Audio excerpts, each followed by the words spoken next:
How to allow or don't allow making changes to reduce loud audio on the iPhone 16 series.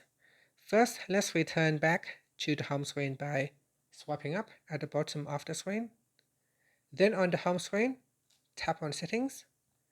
Now from the Settings page, we then scroll down, and in here, tap on Screen Time.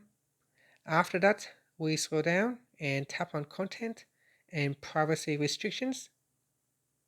Then we scroll down to the bottom and then tap on Reduce Loud Audio. Now tap on that, and from here you can choose between allow or don't allow. When you tap on a settings to make a change, it may ask you to enter in a screen time passcode. So do so, it will ask you, and that's it. After that, you can tap on the back key, or you can swipe up to return back to the home screen. Thank you for watching this video. Please like and subscribe to my channel for more videos.